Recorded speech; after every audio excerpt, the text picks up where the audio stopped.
ও মা, এটা কিভাবে হলো? হ্যাঁ, কি হয়েছে? আমার ছিনতাইকারী ছিনতাইকারী।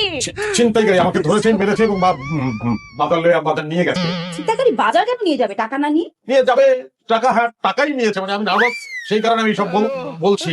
মানে টাকা মানেই তো বাজার, মানে আগে টাকা নিয়ে গেছে। কিন্তু তোমার পোশাক দেখে তো মনে হচ্ছে না যে তোমাকে ছিনতাইকারী ধরেছে। ছিনতাইকারী বাবা, কি আশ্চর্য। আমি বলি কি বাবা, ওই ছিনতাইকারী বলো বাবা, ছিনতাইকারী বলতে গেলে ছ্যাপ থুতু বেরিয়ে যায়। আই, তুমি চুপ করো বাবা, ঠিক করে বলো। তোমার পোশাক দেখে মনে হচ্ছে না যে তোমাকে ছিনতাইকারী ধরেছিল। আমার পোশাক ধরেনি, কিন্তু আমার চুলে ধরেছে, ধরে একটা খাম্বার লোকে এবং খাম্বার সাথে আমাকে করেছে, মানে ঠুয়া। আচ্ছা, ঠুয়ার শুদ্ধ কি হবে আমি তো জানি না। তোমাকে একটা ইলেকট্রিক পোলের সাথে জোরে বাড়ি মেরেছে। ঠুকে দিয়েছে। হ্যাঁ, ঠুকে দিয়েছে। ঠুকে দেওয়ার পরে আমি অজ্ঞান হয়ে গেছি। আমাকে ক্লিনিকে নিয়ে গেছে, সবাই মিলে ধরাধরি করে, পরে ডেটল দিয়ে পরিষ্কার করে আমার জামাটা ইস্ত্রি করে দিয়েছে। বাবা হচ্ছে কারণে বোঝা যাচ্ছে না পেট তো। আচ্ছা, কোন ক্লিনিক? এটা আপা আমি জানি না। কেন? আপা ওই যে আমি অজ্ঞান ছিলাম তো, মানে অজ্ঞান অবস্থায় ছেড়ে দিয়েছে আমাকে, গাড়িতে করে নিয়ে এসেছে, মাঝখানে আমার রাস্তায় ফিরে এসেছে। পরে আমি আমি সেরকম জানি না।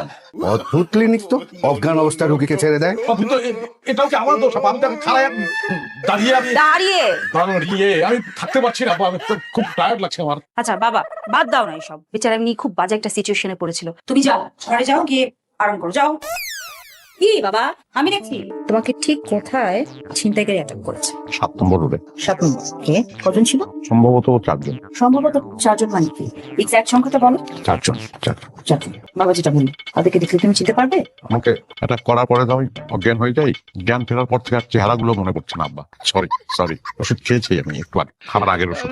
আচ্ছা, শুধু সিভিটটা খাওয়ার পর সিভিট কেন? অ্যান্টিবায়োটিক দেওয়ার কথা না? দিয়েছে দেখো তো। প্রেসক্রিপশনটা তো দেখলাম। প্রেসক্রিপশন আমার ইসে আছে, আমি খুঁজে বের করে অবশ্যই দেখাবো। কিসে আছে? ওই আমার ইসে, ওই যে পকেটে?